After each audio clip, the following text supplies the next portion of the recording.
हम्म तो हमने अभी तक क्या डिस्कस किया है कि लाइट की वेव फॉर्म होती है, पार्टिकल फॉर्म होती है। ठीक है, यहाँ तक आई डोंट थिंक किसी को डाउट होना चाहिए। Imran, if you have not seen this, आपने पुरानी क्लास नहीं लगाई है, तो आज मैं लिंक भेजूंगा। You have to go through all the lectures that I have uploaded there. ठीक है, तो वहाँ पुराने जो हमने लेक्चर क्लास में जो किए exactly same as it is lecture वहाँ डाले हैं, with discussions with questions every single thing. मतलब यही लेक्चर रिकॉर्ड करके डाला है। ठीक है, so you have to go through that. और आज का काफ़ी जो टॉपिक होगा वो नया होगा, सो डोंट वरी, वो समझ आ जाएगा। इसमें जो पुराना अभी तक हमने जितना पढ़ा है उससे the only thing that you need to remember is कि हमने बोला था कि फोटोन का एक मोमेंटम भी होता है और वेवलेंथ भी होती है। ये हमने क्यों बोला था? ये हमने इसलिए बोला था क्योंकि तुमने देखा था कि भाई फोटोन आके किसी चीज़ों चीज़ों पे बज रहा था। ठीक है, ऐसे मेटल की शीट थी, फोटोन आके बजा मतलब लाइट आके बजी, यहाँ से इलेक्ट्रॉन निकल गया, है ना। तो हमने बोल दिया कि फोटोन का दैट मीन्स जब भी कोई चीजें एक दूसरे से बजती हैं दैट मीन्स वो पार्टिकल होती हैं। तो इसलिए अगर कोई पार्टिकल है तो उसका मोमेंटम होता है। मोमेंटम क्या होता है? mv। ठीक है, हमने ये डिस्कस कर लिया था। तो फोटोन के पास मोमेंटम भी होता है, वेवलेंथ भी होती है। वेवलेंथ हमें पता है क्या होती है। कोई भी वेव ऐसी है तो उसके सेम पॉइंट, मतलब ऊपर ऊपर वाले पॉइंट या नीचे नीचे वाले पॉइंट, इसमें जो डिस्टेंस होता है हम इसको वेवलेंथ कहते हैं। ठीक है, अभी तक हमने ये पढ़ा था। नाउ लेट्स डिस्कस आगे का। ठीक है, क्या है कि आज हमने पढ़ना है एमिशन एंड एब्जॉर्प्शन स्पेक्ट्रा। ये होता क्या है? जब मैंने, याद है तुम्हें कि बोला था कि तुम्हारी एक ये बॉडी पड़ी थी। ठीक है, तो हमने बोला था भाई इस पे लाइट पड़ रही है। ठीक है, सन की लाइट पड़ रही है। तो हमने ये भी बोला था कि सन की लाइट क्या होती है? इलेक्ट्रोमैग्नेटिक रेडिएशन होती है। ठीक है, अब इलेक्ट्रोमैग्नेटिक रेडिएशन इसके अंदर जाएगी। ठीक है, यहाँ हमने बोला था कि हर बॉडी में कुछ चीज जो होती है एनर्जी वो एब्जॉर्ब हो जाती है। ठीक है, कुछ जो होती है वो यहाँ से आएगी और रिफ्लेक्ट हो जाएगी। ठीक है, और कुछ जो होती है वो आगे, अगर ये सपोज ग्लास होता, शीशा होता, तो कुछ आगे ट्रांसमिट हो जाती है। ठीक है, हमने एग्जाम्पल क्या लिया था कि जैसे ये पानी है, समुंदर है, तो यहाँ से तुमने लाइट मारी, सपोज सन की लाइट है, कुछ तो तुम्हें पता है कि रिफ्लेक्ट हो जाएगी यहाँ से। ठीक है, कुछ तुम्हें पता है इस पानी का टेम्परेचर बढ़ाएगी, दैट मीन्स यहाँ से एब्जॉर्ब हो गई। ठीक है, और तुम्हें पता है कुछ नीचे नीचे भी जाती जाती है। ठीक है, तो नीचे का भी तो पानी गर्म करना है, दैट मीन्स कुछ ट्रांसमिट हो जाती है। तो जितनी भी लाइट आएगी या तो वो रिफ्लेक्ट होगी या एब्जॉर्ब होगी या ट्रांसमिट होगी। ठीक है, इतना हमने पढ़ा था। अब ये काम कहाँ आएगा? अब तुम बोलोगे कि पिछले क्लास में सर आप वो चीज क्यों करा रहे थे कि आपने एनर्जी लेवल बोल दिया, ये एनर्जी लेवल्स हैं, आपने बोला इसके बीच में 50 H का एनर्जी डिफरेंस है या इसके बीच में कुछ 200 H का एनर्जी डिफरेंस है, आप ये क्वेश्चन क्यों करा रहे थे? अब मैं बताता हूँ क्यों।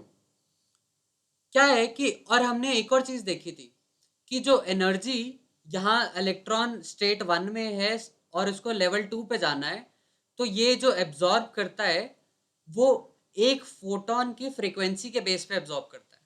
ठीक है, तो फ्रीक्वेंसी सपोज 60 H की है।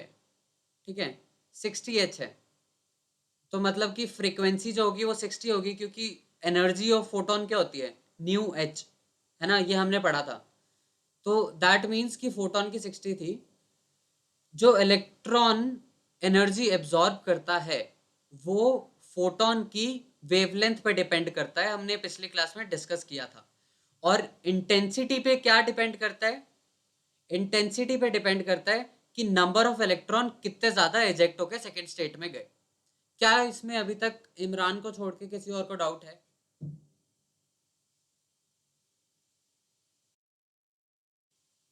नवदीप, इसमें कोई डाउट है अभी तक?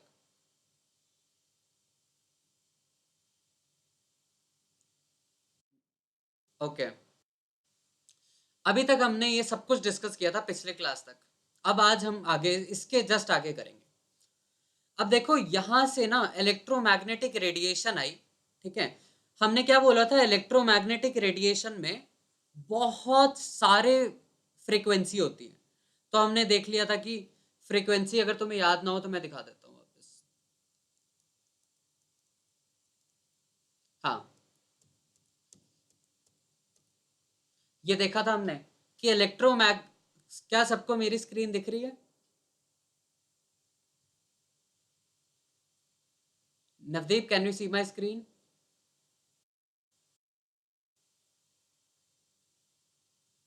Hasnain, can you see my screen?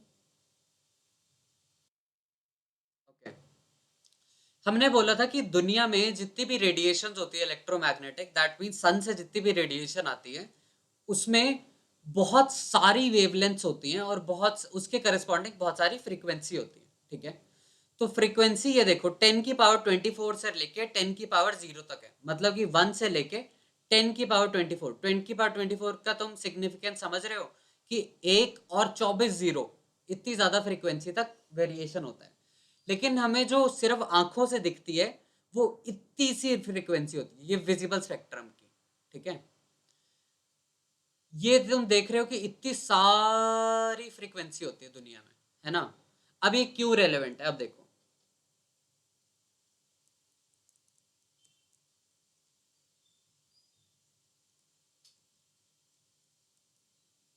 हाँ, अब ये रेलेवेंट क्यों है? हमने बोला था कि इलेक्ट्रॉन को पहली स्टेट से दूसरी स्टेट तक जाने के लिए कुछ फ्रीक्वेंसी मिनिमम चाहिए। हमने उसको बोला था थ्रेशोल्ड फ्रीक्वेंसी। दैट मीन्स कि यहाँ फ्रीक्वेंसी 1 हर्ट्ज से स्टार्ट होते हुए एंड तक पहुंच रही 10 की पावर 24 हर्ट्ज तक। दैट मीन्स इसके बीच में कहीं यहाँ एक फ्रीक्वेंसी आएगी जिससे पहले कोई भी, अगर तुम कितनी भी ज्यादा रेस फेंक दो, इलेक्ट्रॉन फर्स्ट स्टेट से एक्साइटेड स्टेट में, मतलब सेकंड या थर्ड स्टेट में इजेक्ट होके नहीं जाएगा। क्या ये बात समझ आती है?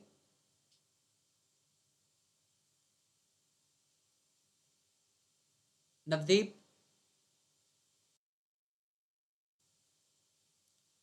हसनैन, आपको इतनी सी बात समझ आई अभी तक कि मैं ऐसा क्यों कह रहा हूँ?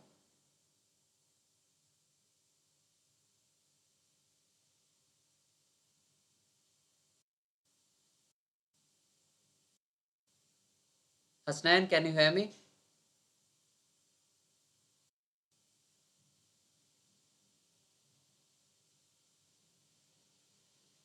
हसनैन,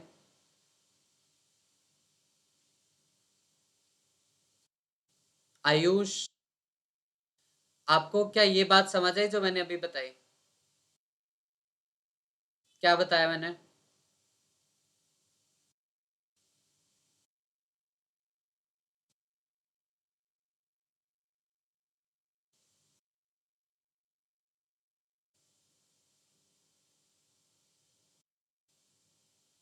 चलो ठीक है। अच्छा देखो, दुनिया में इतनी सारी फ्रीक्वेंसी की रेडिएशंस होती है, तो हम ये कह रहे हैं कि एक लिमिट तक ये जो फ्रीक्वेंसी, थ्रेशोल्ड फ्रीक्वेंसी कही है, इस लिमिट तक इस एरिया में तुम कोई भी रेडिएशन भेजोगे ये एब्जॉर्ब नहीं करेगा, क्योंकि ये एब्जॉर्ब तभी करेगा उस एनर्जी को जबकि ये फर्स्ट से सेकेंड या फर्स्ट से थर्ड स्टेट में जा सके। दैट मीन्स इस फ्रीक्वेंसी के बाद यहाँ के जितने भी होंगी फ्रीक्वेंसी, इनको ये एब्जॉर्ब कर सकता है, ठीक है? ये लेकिन लिमिटेड अमाउंट में एब्जॉर्ब करेगा, ठीक है? तो अगर हम मान ले कि इसके बीच में एनर्जी डिफरेंस तुम्हें पता है 50 H है और यहाँ 20 H है, 200 H है, ठीक है? दैट मीन्स अगर, क्या तुम एक चीज ऑब्जर्व कर सकते हो कि अगर मान लो ये तीन एनर्जी लेवल्स हैं, इसके बीच में 50 H है, ठीक है? फिफ्थ मतलब कि 50 फ्रीक्वेंसी वाली जो रेडिएशन आएगी उसकी एनर्जी ही एब्जॉर्ब करेगा, और ये अगर 200 H है, ठीक है? तो इसमें एक कॉन्सेप्ट ये होता है कि ये ना फर्स्ट लेवल से सेकेंड लेवल तक जाएगा जबकि 50 फ्रीक्वेंसी की इलेक्ट्रोमैग्नेटिक रेडिएशन होगी, ठीक है? फर्स्ट लेवल से थर्ड लेवल पे जाएगा अगर 250 फ्रीक्वेंसी की इलेक्ट्रोमैग्नेटिक रेडिएशन होगी, ठीक है? तो इसी को अगर सेम चीज हम देखें तो जब ये इलेक्ट्रॉन हमेशा, अब क्या होता है कि इलेक्ट्रॉन ना फर्स्ट जो जिस भी, जब हमने उसको एनर्जी नहीं दी थी वो जिस भी लेवल पे था उस पे हम स्टेबल लेवल कहते हैं, ठीक है? हमने एनर्जी दी, ये मान लो किसी भी लेवल पे चला गया, वो हम अनस्टेबल लेवल कहते हैं कि अभी इलेक्ट्रॉन अनस्टेबल है। और एक ये रूल होता है नेचर का कि तुम कभी भी ना अनस्टेबल नहीं रह सकते, तो तुम्हें हमेशा स्टेबल तो रहना ही पड़ेगा, ठीक है। तो ये ना इलेक्ट्रॉन ना वापस आएगा, ठीक है, फर्स्ट लेवल पे वापस आ जाएगा कुछ टाइम बाद। तो ये जब वापस आता है ना, तो इसने जो एनर्जी इलेक्ट्रोमैग्नेटिक रेडिएशन एब्जॉर्ब करके ऊपर गया था, वो ही उसी फ्रीक्वेंसी की इलेक्ट्रोमैग्नेटिक रेडिएशन ये वापस छोड़ देता है, ठीक है। दैट मीन्स अगर 500 या 500 नैनोमीटर की फ्रीक्वेंसी वाली रेडिएशन एब्जॉर्ब करके ये फर्स्ट से सेकंड पे गया, तो 500 नैनोमीटर वाली ही फ्रीक्वेंसी की एक रेडिएशन ये वापस आते आते छोड़ेगा। क्या इस चीज में किसी को कोई डाउट है?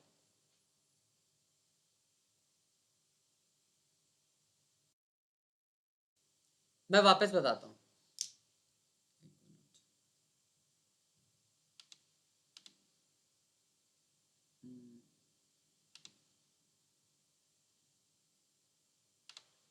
हाँ, तो इसमें होता क्या है कि जितने लेवल होंगे उसके बीच में जितना एनर्जी डिफरेंस होगा उसी के करस्पॉन्डिंग उतनी ही फ्रीक्वेंसी की एब्जॉर्ब करेगा वो, ठीक है, रेडिएशन। और जब वो वापस आएगा उन लेवल पे तो उतनी ही फ्रीक्वेंसी की जो लेवल्स का डिफरेंस होगा, जैसे थर्ड पे सपोज लेवल 100 है, ठीक है, 100 फ्रीक्वेंसीज के करस्पॉन्डिंग 100 एच है, फर्स्ट लेवल का है 10 एच। दैट मीन्स अगर थर्ड से फर्स्ट पे आएगा तो 90 एच एनर्जी रेडिएट करेगा, ठीक है। 90 एच का मतलब कि 90 फ्रीक्वेंसी वाली, क्योंकि 90 एच क्या होता है, फ्रीक्वेंसी इंटू एच, है ना। तो 90 के करस्पॉन्डिंग जो फ्रीक्वेंसी होगी उतनी ही वो जो एमिट करेगा रेडिएशन उसकी फ्रीक्वेंसी 90 होगी, ठीक है, जस्ट एन एग्जांपल। अब क्या हुआ कि इसी के करस्पॉन्डिंग इन्होंने अभी है ना एक्सपेरिमेंट किए, ठीक है, इन्होंने कुछ ऑब्जर्व किया।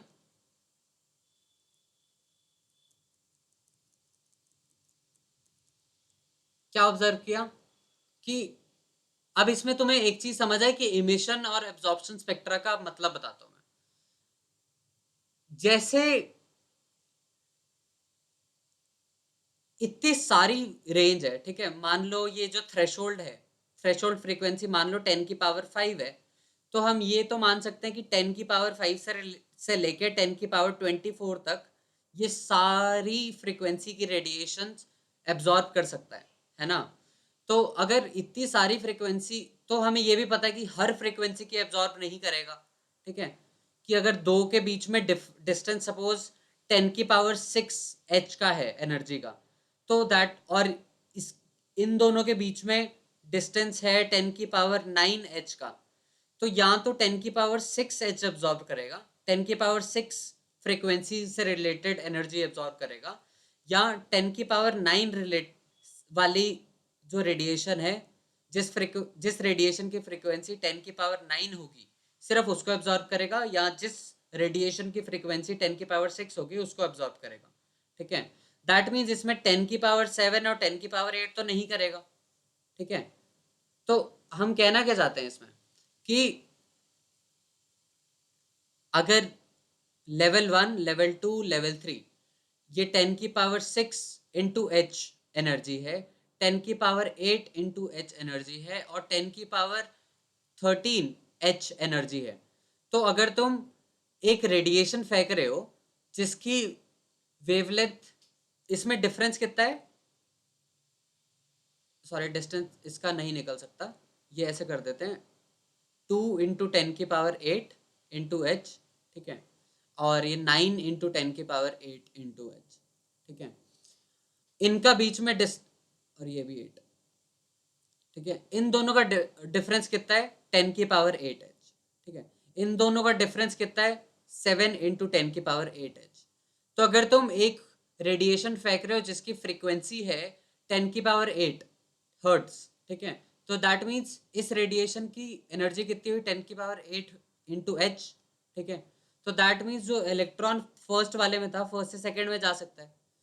अगर तुम 6 × 10⁸ फेंकते हो तो ये ना एब्जॉर्ब ही नहीं करेगा, ठीक है। तो ये एब्जॉर्ब इसमें से कितने करेगा, क्योंकि ये डिफरेंस, पहला डिफरेंस कितना 10⁸, तो 6 × 10⁸ में से 1 × 10⁸ लेके तो सेकेंड पे चला गया। अब इसको सेकेंड से थर्ड पे जाने के लिए 7 × 10⁸ चाहिए, लेकिन आपके पास बची कितनी होगी? 5 × 10⁸, ठीक है। तो ये यहाँ से ऊपर जा ही नहीं सकता, तो ये यहीं तक रहेगा। इसमें जिस जिसको डाउट है अभी पूछो। हसनैन, इसमें कोई डाउट है?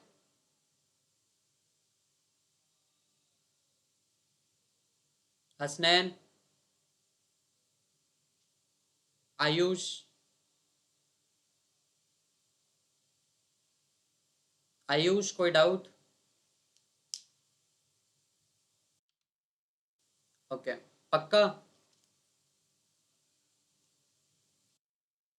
ओके, तो तुम क्या एक चीज देख सकते हो कि कुछ ही फ्रीक्वेंसी है, जैसे फर्स्ट से सेकंड जाने के लिए 10⁸ वाली फ्रीक्वेंसी ले रहा है, या तो अगर ये थर्ड तक पहुंचाना चाहते हैं हम, तो ये 10⁸ प्लस 7 × 10⁸, मतलब 8 × 10⁸ वाली एब्जॉर्ब करेगा। तो ये जितनी एब्जॉर्ब कर रहा है, तो when it will be coming back to its original state, मतलब सेकंड से फर्स्ट पे आ रहा हो या थर्ड से फर्स्ट पे आ रहा हो, तो अगर सेकंड से फर्स्ट पे आ रहा है, दैट मीन्स ये जो इलेक्ट्रोमैग्नेटिक रेडिएशन एमिट करेगा उसकी फ्रीक्वेंसी होगी 10⁸, क्योंकि एनर्जी कितनी होगी? 10⁸ × H, ठीक है। और अगर थर्ड से फर्स्ट पे आ रहा है तो कितनी एनर्जी एमिट करेगा? 8 × 10⁸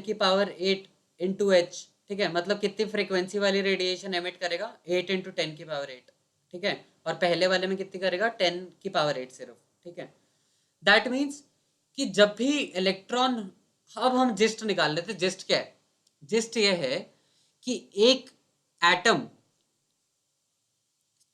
चंक्स में एनर्जी लेता है, ठीक है, बैचेस में एनर्जी लेता है, ठीक है।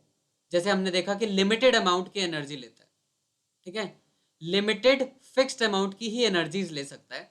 That means limited fixed amount की ही रेडिएशन एमिट कर सकता है, ठीक है। और ये जो रेडिएशन एमिट करता है ना, हम इसको ना ट्रैक करते हैं कि कौन सी फ्रीक्वेंसी पे उसने रेडिएशन एमिट करी, ठीक है, कौन सी फ्रीक्वेंसी पे, कौन सी फ्रीक्वेंसी पे रेडिएशन एमिट करी, ठीक है। हम उसको ट्रैक कर लेते हैं, और उस जो हमने ट्रैक किया उसको स्पेक्ट्रम कहते हैं। आई रिपीट, ऐसे मान लो इसके 10 एनर्जी लेवल हैं, ठीक है, कितने भी हो सकते हैं। पहले से सेकंड से पहले पे आएगा, थर्ड से पहले पे आएगा, और कभी सपोज चौथे से दूसरे पे आएगा, ठीक है। ऊपर वाले लेवल से नीचे वाले लेवल पे तो ये आता रहेगा, क्योंकि अल्टीमेटली ये जो सबसे नीचे वाली स्टेट है ये स्टेबल है, अगर इलेक्ट्रॉन नीचे वाली स्टेट में स्टार्टिंग में था। ऊपर वाले जितनी भी स्टेट हैं ये अनस्टेबल है, ठीक है। और मैं एक रूल ऑफ थंब है कि अनस्टेबल से स्टेबल पे आना है, किसी भी तरह आ सकता है। तो मान लो इससे इस पे आया पहले, फिर इससे इस पे आया, फिर यहाँ से इस वाले से इधर आ गया, ठीक है। यहाँ सपोज अगर यहाँ था तो यहाँ से यहाँ आया और यहाँ से सीधा जंप कर गया। तो क्या तुम देख सकते हो कि काफ़ी सारी फ्रीक्वेंसी होंगी जो रेडिएट करेगा ये। तो इन सारी रेडिएशन को ना हम ट्रैक करते हैं, उसको स्पेक्ट्रम कहते हैं। अभी कैसे होता है, अब ये देखो। हाँ, एक चीज, ये जो तुम्हारी सपोज पहले व्हाइट लाइट थी, मतलब सन की लाइट, सन की लाइट को हमने ना सिंपल फेंका, ठीक है, प्रिज्म से पास किया, और यहाँ जो हम बोल रहे हैं कि हमने डिटेक्ट कर लिया या हमने नोट कर लिया कि कौन सी फ्रीक्वेंसी पे आ रही है, वो हम ऐसे देखते हैं। एक ये फिल्म बना ली तुमने, ठीक है, ये सपोज फिल्म कैसे भी है, उस फिल्म में जब भी उस पर लाइट पड़ती है, ठीक है, तो वो ना वहां से ब्राइट होने लग जाती है, ठीक है, उस वाली फ्रीक्वेंसी, वो उसकी फ्रीक्वेंसी ग्लो करने लग जाती है। तो ये सपोज एब्जॉर्प्शन स्पेक्ट्रम उसने जैसे बनाया हुआ है, ठीक है। जो तुमने एनर्जी फेंकी, सन की एनर्जी, उसका स्पेक्ट्रम ये है। इसका स्पेक्ट्रम ये क्यों है बताता हूं मैं। सन से एनर्जी आई, ठीक है, ये तुम्हारा एटम था, सैंपल। अब हमने बोला कि कुछ फ्रीक्वेंसीज जो है, सन से तो पूरा स्पेक्ट्रम आता है एनर्जी का, ठीक है, 10⁻24 फ्रीक्वेंसी से लेके 1 फ्रीक्वेंसी तक सारी आ रही होंगी, ठीक है। इसमें से कुछ फ्रीक्वेंसी जैसे हमने देखा 10⁸, जस्ट एग्जाम्पल, 8 × 10⁸, ये कुछ कुछ फ्रीक्वेंसी ना ये वाला एब्जॉर्ब कर लेगा, ठीक है, जो हमारा मटेरियल है जैसे हमने देखा। और जो बाकी फ्रीक्वेंसीज जो हैं जो ये एब्जॉर्ब नहीं कर पाया वो सीधा सीधा पास कर जाएंगी। ठीक है, तो कुछ एब्जॉर्ब हो गई और बाकी आगे पास हो गई। देखो जो पास हुई वो फिल्म पे जाके टकराई। ठीक है, तो क्या तुम यहाँ ये ब्लैक ब्लैक ये लाइन देख पा रहे हो? ये लाइन, ये लाइन, ये लाइन, ये लाइन। ये ब्लैक लाइन इसीलिए है क्योंकि ये ये ना टोटल फ्रीक्वेंसी है। ठीक है, ये जो ब्लैक लाइंस है यहाँ ब्लैक इसलिए क्योंकि ये वाली लाइंस यहाँ ये वाली लाइट कभी इस फिल्म तक पहुंची ही नहीं, क्योंकि ये सन से तो निकली लेकिन ये इस एटम ने या एटम या कोई भी मटेरियल इसने एब्जॉर्ब कर ली, इसलिए यहाँ ये ब्लैक है। अगर एब्जॉर्ब नहीं करता तो यहाँ भी कलर होता उसकी जगह। क्या इतनी बात समझ आई? जिसको यहाँ डाउट है यहाँ पूछो।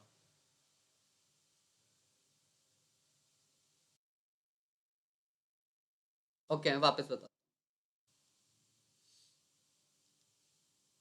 हम्म, देखो सन से जो एनर्जी आ रही है, हमने बोला कि सन से जो आ रही एनर्जी उसकी जो इलेक्ट्रोमैग्नेटिक रेडिएशंस है उन रेडिएशंस की फ्रीक्वेंसी वेरी करती है 1 से लेके 10⁻24 तक, जो हमने चार्ट देखा था। नवदीप यहां तक क्लियर है? ओके, अब इसके बाद हमारा कोई मटेरियल है, मान लो एटम है या कुछ भी है, तो हमने देखा था कि एटम में कुछ एनर्जी लेवल्स होते हैं। तो इन एनर्जी लेवल्स के बीच में कुछ डिफरेंस होता है एनर्जीज का। अब ये वाला जो एटम है या कोई भी मटेरियल है वो कुछ एनर्जी जो सारी एनर्जी इस पे पड़ रही है ये हर फ्रीक्वेंसी तो एब्जॉर्ब नहीं करता। हमने देखा था कि पहले तो ये वाला जो पार्ट है कुछ पार्ट ये तो डायरेक्टली ऐसे ही निकल जाएगा। ठीक है, ये थ्रेशोल्ड फ्रीक्वेंसी होगी जो हमने न्यू नॉट कही थी, इससे नीचे तो ये एब्जॉर्ब करेगा ही नहीं। ठीक है, क्योंकि ये मिनिमम हमें फ्रीक्वेंसी चाहिए। और इसके बाद भी जो एब्जॉर्ब करेगा वो लिमिटेड करेगा। ठीक है, कुछ एग्जैक्ट क्वांटिटीज करेगा, जो एनर्जी लेवल्स के बीच में जो डिफरेंस है उसके करस्पॉन्डिंग जो फ्रीक्वेंसी होगी सिर्फ वही एब्जॉर्ब करेगा। है ना? क्या नवदीप आपको यहां तक बात समझ आती है? ओके, अब मान लो यहाँ कोई कुछ एनर्जी लेवल सपोज 4 फ्रीक्वेंसी के करस्पॉन्डिंग इसने एब्जॉर्ब कर लिया। ठीक है, कोई भी 4 एनर्जी 1 2 3 4 कुछ एनर्जी है 4। ठीक है, 4 फ्रीक्वेंसी के करस्पॉन्डिंग इसने एब्जॉर्ब कर लिया क्योंकि एनर्जी जो डिफरेंस था लेवल्स का वो उसके उतना ही था। ठीक है, तो जो एब्जॉर्ब नहीं किया वो बाकी आगे निकल जाएंगी। है ना? और हमने बोला था कि अगर कोई भी लाइट है एक मीडियम से दूसरे मीडियम में जाती है तो वो बेंड होती है। ठीक है, और हर इलेक्ट्रोमैग्नेटिक रेडिएशन, सिंपली हमने क्या बोला था, हर इलेक्ट्रोमैग्नेटिक रेडिएशन एक मीडियम से दूसरे मीडियम पे जाएगी तो वो बेंड होगी। और वो बेंड कितनी होगी वो डिपेंड करेगा कि उसकी वेवलेंथ कितनी है। क्या हमने इतनी बात करी थी? ओके, अब ये जो जितनी भी एनर्जी सन से आ रही थी उसमें कुछ एब्जॉर्ब हो गई हमारे मटेरियल में, और जो बाकी आगे आ गई उसमें दैट मीन्स इतनी सारी अनगिनत एनर्जीज थी उसमें, तो हमने सिर्फ 4 वेवलेंथ 4 फ्रीक्वेंसी के करस्पॉन्डिंग जो इलेक्ट्रोमैग्नेटिक रेडिएशन थी वो यहाँ एब्जॉर्ब हो गई। जो बाकी फ्रीक्वेंसीज थी रेडिएशन की वो तो आगे आ रही हैं, अब उनकी सबकी वेवलेंथ अलग है। तो ये प्रिज्म से पास करेंगे उसे ये पहले हवा में थी एयर, प्रिज्म हो गया ग्लास, तो इसमें जाके ये बेंड होंगी। ठीक है, हर एक इलेक्ट्रोमैग्नेटिक रेडिएशन डिफरेंट डिफरेंट जो फ्रीक्वेंसीज हैं उनके डिफरेंट डिफरेंट वेवलेंथ्स हैं। दैट मीन्स वो अलग अलग एंगल पे बेंड होगी। तो ये ऐसे बेंड होके ये जैसे वो निकलता है हमारा, क्या बोलते हैं, हाँ रेनबो, रेनबो की तरह यहाँ आएंगी। और हम इसको एक यहाँ फिल्म है या कुछ भी डिटेक्ट करती है जो हमने उस पे जैसे इमेज बना ली, फोटो खींच ली। ठीक है, उसका ये स्पेक्ट्रम ऑब्जर्व हुआ है। देखो हमने पहले भी देखा था कि यहाँ रेड था और यहाँ इसके एंड एंड में ग्रीन था। ठीक है, ये सब तो हमने देखा था, लेकिन तुम क्या देख सकते हो बीच में ब्लैक ब्लैक लाइनें हैं? नवदीप ये ब्लैक लाइनें दिख रही है? दिख रही है? हाँ हाँ, लास्ट में नहीं, ये जो मैं लाइनें खींच रहा हूँ ये ब्लैक ब्लैक लाइनें हैं रेड के पास। ये ब्लैक लाइनें इसलिए हैं अगर देखो यहाँ ब्लैक लाइनें नहीं होती तो कॉन्टिन्यूअस ऐसे रेड धीरे धीरे धीरे धीरे ग्रीन में मर्ज हो रहा होता, है ना, जैसे नॉर्मली होना चाहिए था। लेकिन ये ब्लैक लाइनें ये चीज दिखाती है कि इस फ्रीक्वेंसी से करस्पॉन्डिंग इलेक्ट्रोमैग्नेटिक रेडिएशन यहां तक नहीं पहुंची है। तो अगर ये यहां नहीं पहुंची है तो ये कहां गई, ये इस फ्रीक्वेंसी की, इन फ्रीक्वेंसीज के करस्पॉन्डिंग जो इलेक्ट्रोमैग्नेटिक रेडिएशन है हमारे इस मटेरियल में एब्जॉर्ब हो गई है। अब समझ आई? ओके, यही मैं बताना चाहता था। इसको एब्जॉर्प्शन स्पेक्ट्रम कहते हैं, एब्जॉर्प्शन स्पेक्ट्रम, क्योंकि ये हमें ये बताता है कि कौन सी फ्रीक्वेंसी के करस्पॉन्डिंग जो इलेक्ट्रोमैग्नेटिक रेडिएशन है वो एब्जॉर्ब हो गई है। ठीक है, अब हमने क्या डिस्कस किया था कि जो भी चीज एब्जॉर्ब होगी, ठीक है, सपोज 1 2 3, 1 से 2 गया तो कुछ किसी फ्रीक्वेंसी के करस्पॉन्डिंग कोई इलेक्ट्रोमैग्नेटिक रेडिएशन एब्जॉर्ब हुई थी। अब वो सेकंड पे गया है, अनस्टेबल स्टेट पे गया है, तो सेकंड से 1 पे भी वापस आएगा। तो जब वो 1 पे आएगा तो ये है वो एटम, ठीक है। अब ये जब 1 पे आएगा तो हमने बोलता जब सेकंड से 1 पे आएगा तो ये भी उस इलेक्ट्रोमैग्नेटिक रेडिएशन को एमिट कर देगा, ठीक है। कि इलेक्ट्रोमैग्नेटिक रेडिएशन अगर एमिट कर रहा है मतलब फोटोन की फॉर्म में करेगा। तो ये देखो, ये इसने एमिट किया तो ऐसे निकला, वही सेम चीज निकला, और हमने इसको फिल्म पे देख लिया कि किस तरह का निकला है। तो क्या तुम देख सकते हो इसमें सारी चीजें ब्लैक हैं, लेकिन जहां एब्जॉर्प्शन स्पेक्ट्रम में ब्लैक था वहीं इसका एमिशन स्पेक्ट्रम में कलर्ड है। क्या इतना चीज ऑब्जर्व हो रही है? ये ऐसा इसलिए हो रहा है कि इस एटम ने जो इलेक्ट्रोमैग्नेटिक रेडिएशन, मतलब जो भी लाइट इसने बाहर फेंकी है सेकेंड लेवल से फर्स्ट लेवल पे आने के लिए, वो सिर्फ उतनी ही फ्रीक्वेंसीज मिली है। मतलब कि या तो इसी फ्रीक्वेंसी की इसके पास, ये जो फ्रीक्वेंसी है ये कुछ किसी दो लेवल्स का डिफरेंस होगा, ठीक है। ये जो फ्रीक्वेंसी है ये किसी दो लेवल्स का डिफरेंस होगा, ये जो फ्रीक्वेंसी है ये किसी दो लेवल्स का डिफरेंस होगा। ये जो बीच वाला पार्ट है ये इसने एब्जॉर्ब ही नहीं किया था, ठीक है, इसीलिए ब्लैक है। दैट मीन्स इन फ्रीक्वेंसीज के करस्पॉन्डिंग ये कोई भी रेडिएशन एमिट नहीं कर रहा है। क्या ये बात समझ आती है? हसनैन समझ आई है?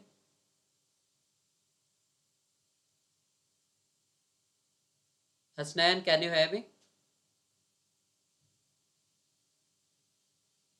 Ayush, Ayush, can you have me?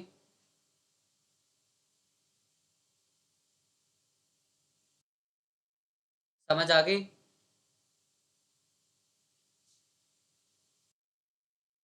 क्या समझ नहीं आया? कौन सा वाला एब्जॉर्प्शन स्पेक्ट्रम समझ नहीं आया कि एमिशन स्पेक्ट्रम?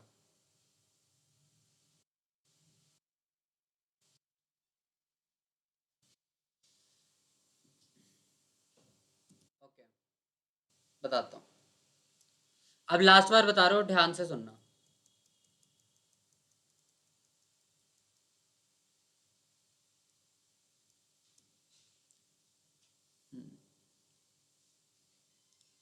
देखो, ये सन से लाइट जो आ रही है उसका जो विजिबल स्पेक्ट्रम है वो ये, यहां तक समझ आई?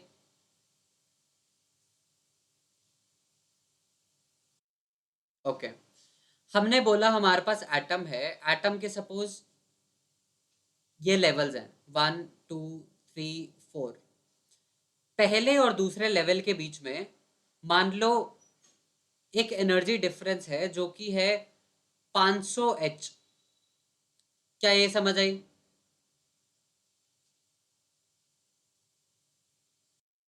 ओके, अब 500 H का, 500 H जो हम एनर्जी लिखते हैं, एनर्जी का फॉर्मूला क्या होता है? Frequency into H. That means जो 500 है वो फ्रीक्वेंसी है ना। तो अगर इस पे 500 फ्रीक्वेंसी वाला हम लाइट मारेंगे तो वो 500 फ्रीक्वेंसी वाली लाइट एब्जॉर्ब करके सेकेंड लेवल पे पहुंच जाएगा, ठीक है। क्या यहां तक समझ आई? ओके, अब देखो, ये जो तुम्हारी लाइट थी इसमें 750 नैनोमीटर से लेके 400 नैनोमीटर तक है, ठीक है, जो विजिबल स्पेक्ट्रम है।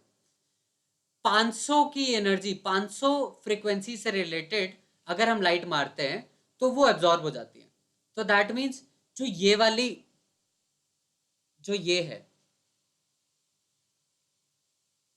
500, दैट मीन्स कि ये वाली जो स्पेक है 500 से रिलेटेड, ये एब्जॉर्ब हो जाएगी। क्या ये समझ आई?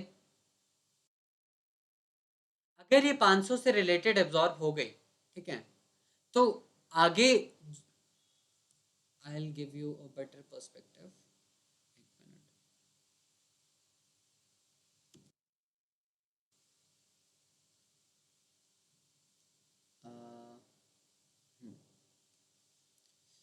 अब देखना क्या ये चीज सिमिलर दिख रही है। सॉरी,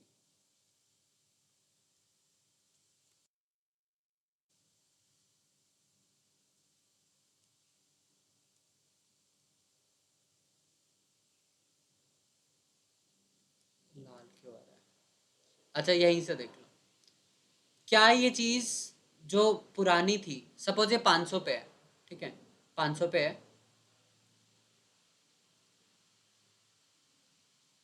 ठीक है। अब ये वाली 500 वाली तो इसने एब्जॉर्ब कर ली, है ना? तो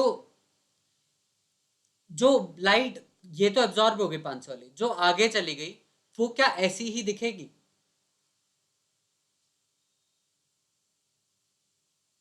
हसनैन बताओ।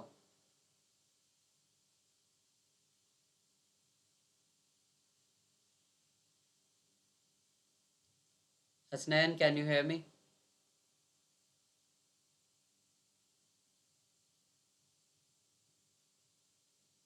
आयुष, कैन यू हेयर मी? आयुष, आप बताओ।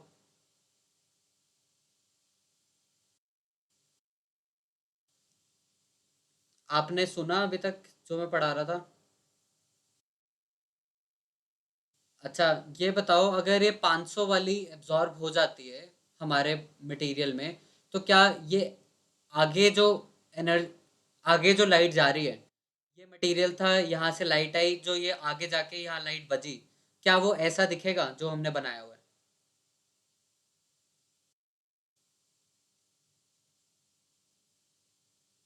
हाँ या ना? क्यों नहीं दिखेगी?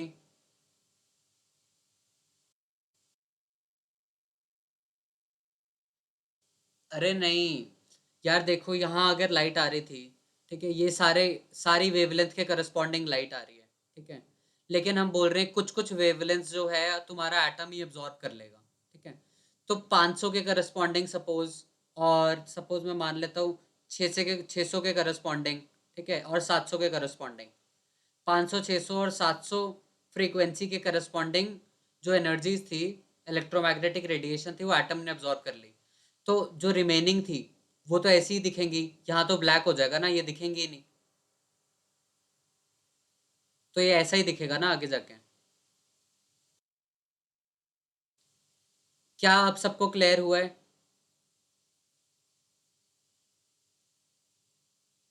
हाँ या ना? ओके, पक्का?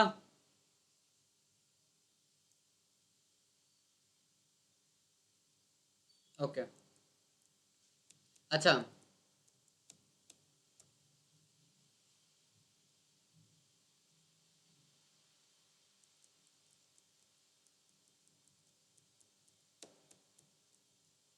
हम ये क्यों पढ़ रहे थे, ये मैं तुम्हें ये समझाना चाहता था कि इमिशन एंड एब्जॉर्प्शन स्पेक्ट्रा का मतलब क्या है। तो इमिशन स्पेक्ट्रा में जो होता है, पहले तो जो पहले एब्जॉर्प्शन स्पेक्ट्रा आता है, ठीक है, लाइट आती है, कुछ इसमें चली जाती है, जो बचती है हम वो स्क्रीन पे प्रोजेक्ट करते हैं, उसको चेक करते हैं, उसमें हमें काली काली लाइनें दिखती हैं, उस लाइनों से हमें पता चल जाता है कि कुछ कौन सी फ्रीक्वेंसी की इस एटम ने एब्जॉर्ब कर ली, ठीक है।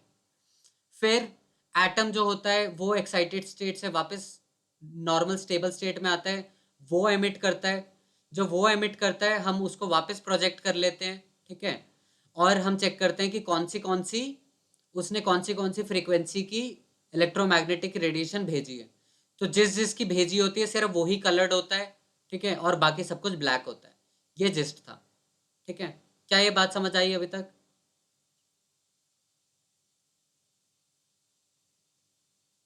नवदीप समझ आई? ओके। इससे हमें ये पता चल गया कि ये क्या होता है, डिस्क्रीट वेवलेंथ एब्जॉर्ब करता है, ठीक है। डिस्क्रीट वेवलेंथ मतलब लिमिटेड क्वांटिटी में वेवलेंथ एब्जॉर्ब करता है, जैसे कि तुमने यहाँ ब्लैक लाइनों से चेक किया था, ठीक है। जहां जहां ब्लैक लाइन थी दैट मीन्स वो ही फ्रीक्वेंसी या वेवलेंथ से रिलेटेड उसने इलेक्ट्रोमैग्नेटिक रेडिएशन एब्जॉर्ब करी, ठीक है। नेगेटिव फोटोग्राफ का मतलब है कि जहां जहां इसकी ब्लैक होगी वहां वहां इसकी कलर्ड होगी, ठीक है। इसमें कोई डाउट? ओके। अब आ जाता है कि ये तुमने इतना सब, भाई इतना हम दिमाग क्यों लगा रहे, क्यों पढ़ रहे हैं? तो ना, तुमने अभी तक ये तुमने मेरे से आज तक नहीं पूछा कि भाई ये तुम्हारा जो पीरियोडिक टेबल है, ठीक है, पीरियोडिक टेबल है, तो पीरियोडिक टेबल बना कैसे? तुम्हें पता कैसे चला कि दुनिया में कुछ हाइड्रोजन होता है और दूसरी चीज जो होती है वो हीलियम होता है, कोई चीज आर्गन होता है, ठीक है, कोई चीज ऑक्सीजन होता है, कोई चीज कार्बन होता है? ये तुमने मेरे को अभी तक नहीं पूछा कि सर ये आया कैसे, साइंटिस्ट ढूंढते कैसे हैं? तो ये करते क्या है कि कोई भी नया एटम, उनको लगता है ना कि कोई भी नया एलिमेंट है, तो उनको पता तो होता नहीं है कि एलिमेंट का नाम क्या है, क्या है। तो एलिमेंट को रखते हैं, ठीक है, ये एलिमेंट रख दिया, ठीक है। एलिमेंट से वही सेम टॉर्च ऑन करते हैं, एलिमेंट से लाइट मारते हैं, लाइट मार के यही स्पेक्ट्रम ऑब्जर्व कर लेते हैं कि कौन सी फ्रीक्वेंसी से रिलेटेड उसने एनर्जी एब्जॉर्ब करी, ठीक है। तो हमें उससे पता चल जाता है कि कौन सी फ्रीक्वेंसी से एब्जॉर्ब करी, तो उस फ्रीक्वेंसी, जिस फ्रीक्वेंसी से उसने एब्जॉर्ब करी, हमें उससे पता चल जाता है कि उसके एटम के एनर्जी लेवल्स कौन से रहे होंगे, ठीक है। तो जब भी पीरियोडिक टेबल में, यहाँ अगर तुम्हें कभी सपोज बहुत मन कर गया कि भाई मैं तो नया एलिमेंट पता करूंगा, तो नया एलिमेंट कैसे पता होता है? यही, इसमें लाइट मार के देखते हैं और देखते हैं किस किस फ्रीक्वेंसी के रिलेटेड कौन सी फ्रीक्वेंसी के करस्पॉन्डिंग इलेक्ट्रोमैग्नेटिक रेडिएशन एब्जॉर्ब हुई है।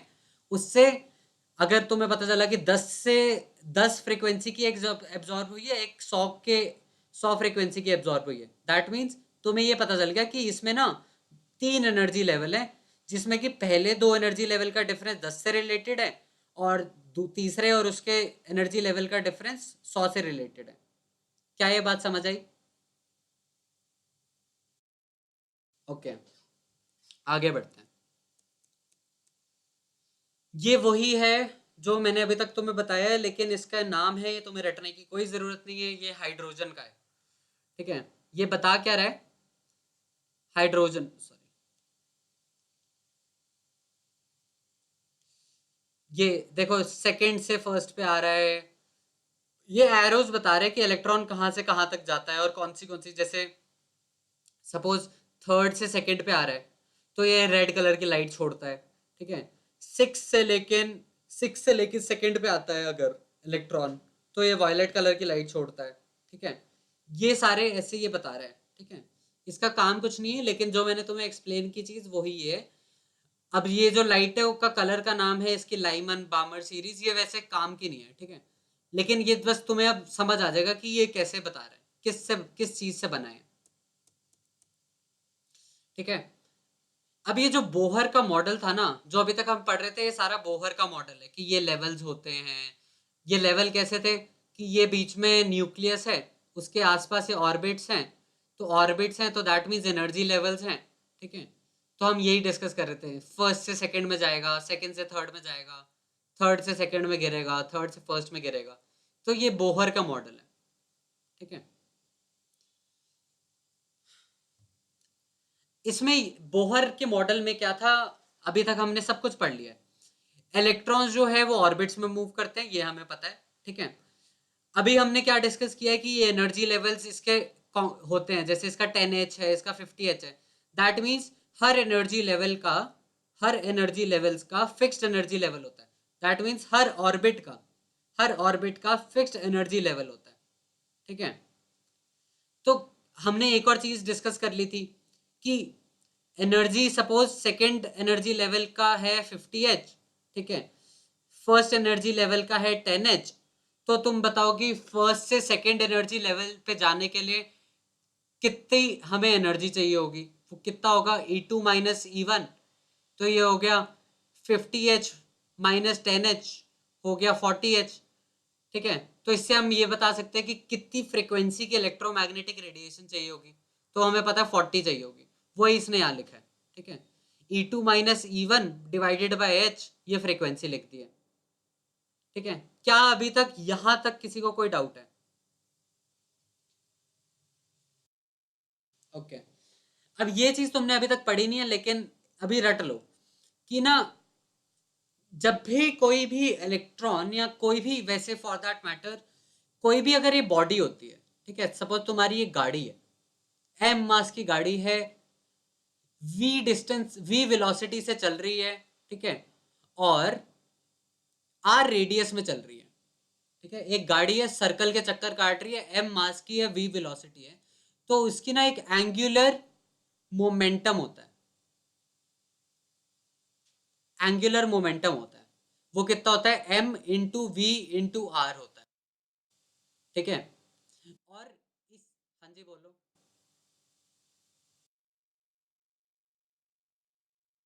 हाँ कोई नहीं, अगर कोई गाड़ी सर्कल में चल रही है या किसी आर्क पे चल रही है जिसका रेडियस है, उसका एंगुलर मोमेंटम डिफाइंड है एमवीआर। अगर कोई गाड़ी सिंपल सीधी चल रही है तो उसका हम सिर्फ मोमेंटम कहते हैं, इसको लीनियर मोमेंटम कहते हैं। ठीक है, लीनियर मोमेंटम, लीनियर मोमेंटम होता है एम इंटू वी। ठीक है, यहां तक किसी का कोई डाउट? नवदीप आगे बढ़ो। ओके, तो बोहर ने क्या कहा कि एंगुलर मोमेंटम जो होता है वो यूनिक होता है हर इलेक्ट्रॉन का, क्योंकि देखो एम वी आर है, मास तो इलेक्ट्रॉन का चेंज नहीं हो रहा। ठीक है, हम मान लेते हैं रेडियस, हमें पता है कि हर ऑर्बिट का चेंज हो रहा है। ठीक है, तो इसने बोला कि क्वांटाइज्ड है। अभी इसको तुम्हें रटने की जरूरत भी नहीं है, समझने की कुछ खास जरूरत नहीं है, बस ये कि हर इलेक्ट्रॉन का हर ऑर्बिट में, जैसे डिफरेंट डिफरेंट ऑर्बिट्स में एंगुलर मोमेंटम जो होता है वो डिफरेंट होता है। ठीक है, क्योंकि हमें साफ साफ दिख रहा है कि रेडियस में डिफरेंट होगा। ठीक है, वेलोसिटी का अभी हमें नहीं पता कि डिफरेंट होगा कि नहीं होगा। ठीक है, अब क्या है कि मैक्सवेल थ्योरी हमने डिस्कस करी थी कि वो भी यहाँ खराब हो जाती है आगे। मैक्सवेल की थ्योरी ने क्या कहा था कि कोई भी अगर चार्ज पार्टिकल है, ठीक है, चार्ज पार्टिकल है, और वो अगर एक्सेलरेट कर रहा है तो वो एनर्जी लूज करेगा या एनर्जी एमिट करेगा। ठीक है, और हमने देखा था कि इलेक्ट्रॉन जो है वो चार्ज पार्टिकल है, और एक्सेलरेशन कितनी तरह की होती है? दो तरह की। या तो एक्सेलरेशन में वेलोसिटी का मैग्नीट्यूड चेंज हो, ठीक है, या तो उसकी डायरेक्शन चेंज हो, है ना। और ऑर्बिट में अगर कोई इलेक्ट्रॉन घूम रहा है, उसका मैग्नीट्यूड तो चलो चेंज नहीं हो रहा वेलोसिटी का, लेकिन उसकी डायरेक्शन जरूर चेंज हो रही है, पहले ऐसा है फिर ऐसा हो गया फिर ऐसा हो गया। ठीक है, दैट मीन्स डायरेक्शन चेंज हो रही है। तो एक इलेक्ट्रॉन है जो कि चार्ज पार्टिकल है, जो कि एक्सेलरेट हो रहा है, तो उसको एनर्जी लूज करते करते करते करते ऐसे, जैसे सपोज इलेक्ट्रॉन यहाँ घूम रहा था, ठीक है, तो इसको ऐसे चलते चलते चलते चलते चलते चलते चलते चलते यहाँ गिर जाना चाहिए अंदर आके। ठीक है, लेकिन ऐसा तो होता नहीं है, इसलिए ये बोहर की थ्योरी, इस एक रीजन है कि ये फेल हो गई। यहां तक किसी को कोई डाउट? आयुष, कोई डाउट?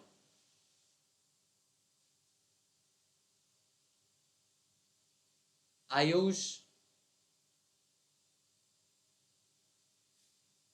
हसनैन, कोई doubt?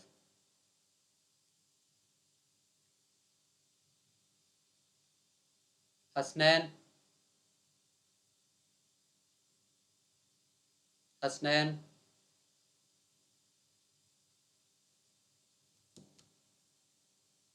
Ayush, can you hear मी? अच्छा, सारे अपना, वेट,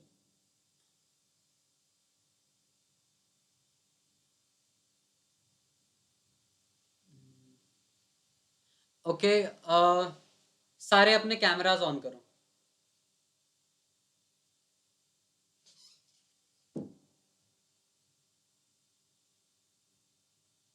आयुष, हसनैन, नवदीप, इमरान, सारे अपने कैमरास ऑन करो।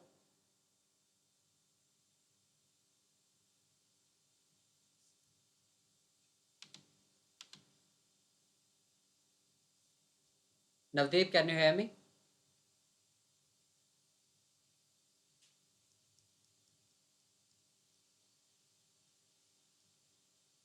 Navdeep, can you hear me?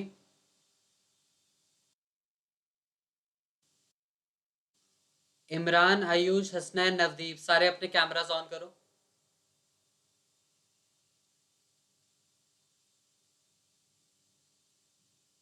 Okay, ठीक है Navdeep, you can switch it off. Hasnain, camera on करो अपना।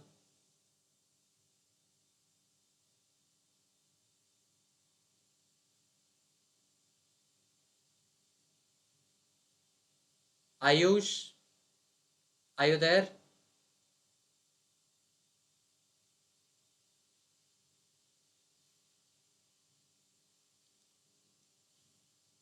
Imran, are you there? Can you hear me?